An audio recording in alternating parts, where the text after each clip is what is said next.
নমস্কার বন্ধুরা, স্পোকেন ইংলিশের আরও একটি বিষয় নিয়ে আজকে চলে এলাম এই ভিডিওতে। আহ, আমি আশা করছি যে আপনারা প্রচুর প্রচুর প্র্যাকটিস করছেন বাড়িতে, কারণ একটা কথা আছে যে practice makes a man perfect. তো প্র্যাকটিস যত বেশি করা যায় তত কিন্তু আমরা অনেক বেশি পারফেক্ট হতে পারবো, পারফেকশনের দিকে যেতে পারবো। তো you have to practice more and more. তো আমি অলরেডি আগের বিভিন্ন ভিডিওতে বলেছি যে কিভাবে আপনারা প্র্যাকটিস করবেন। আমি আহ, এর আগে যে ভিডিওটা বানিয়েছিলাম গতকাল কি তার আগের দিন, তো সেই ভিডিওতে বলেছিলাম যে আপনারা কিভাবে প্র্যাকটিস করবেন। সেখানে আমি জ্যাম টেকনিকের কথা বলেছিলাম। তারপর বিভিন্ন আহ, যে কম্পিটিশন যে হয়, public speaking competition, debate competition, তো সেগুলোতে পার্টিসিপেট করতে পারেন। তো এইভাবে কিন্তু আপনারা আপনাদের ইংলিশ স্পিকিংটাকে প্র্যাকটিস করতে পারেন। তাছাড়া তো বাড়িতে প্র্যাকটিস করতেই হবে। আর স্পোকেন ইংলিশ, যেহেতু এখানে স্পোকেন বিষয়টা আছে, অর্থাৎ কথা বলা, অ্যাকচুয়ালি ইংরেজি ভাষায় কথা বলা, এটাই তো স্পোকেন ইংলিশ। তো আমরা অনেকেই কিন্তু ইন্ট্রোভার্ট পার্সন আছি, যাদের মধ্যে একটা হেজিটেশন কাজ করে, একটা লজ্জা বোধ কাজ করে, কথা বলতে চাই না, আমরা খুব কম কথা বলি। তাদের ক্ষেত্রে কিন্তু আম, মানে তাদেরকে কিন্তু এই ইন্ট্রোভার্ট থেকে এক্সট্রোভার্ট হতে হবে, মানে কথা বলতে হবে।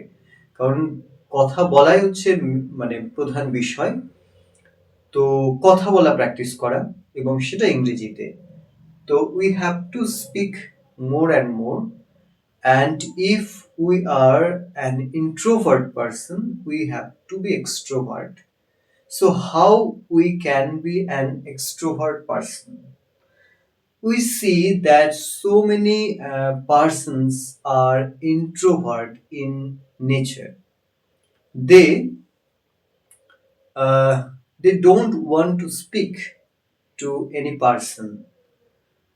অনেকেই কিন্তু আছে যারা ইন্ট্রোভার্ট পার্সন, তারা কিন্তু অন্যদের সঙ্গে কথা বলতে চায় না।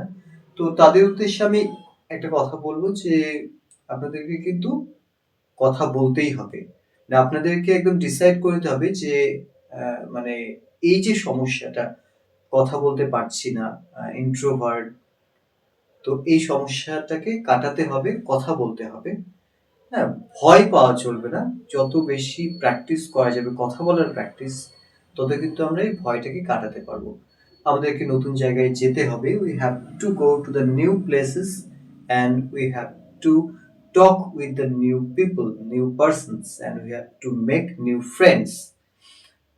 অনেকের মধ্যে যারা ইন্ট্রোভার্ট, যেটা বলছিলাম, যে কথা বলতে পারে না, কথা বলতে ভয় লাগে, হ্যাঁ, লজ্জা লাগে, নতুন কোনো বন্ধু তৈরি করতে সমস্যা হয়, বা নতুন কারোর সঙ্গে, অচেনা কারোর সঙ্গে কথা বলতে সমস্যা হয়, তো তাদের ক্ষেত্রে কিন্তু আমি এই কথাটাই বলবো যে you have to go to the new places. আপনাদেরকে নতুন নতুন জায়গায় যেতে হবে, এবং সেখানে গিয়ে আপনাদেরকে অচেনা লোকের সঙ্গে কথা বলতে হবে।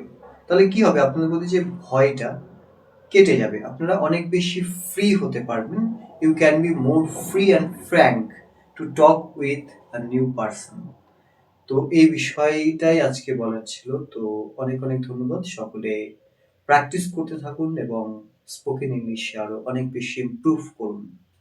Thank you so much.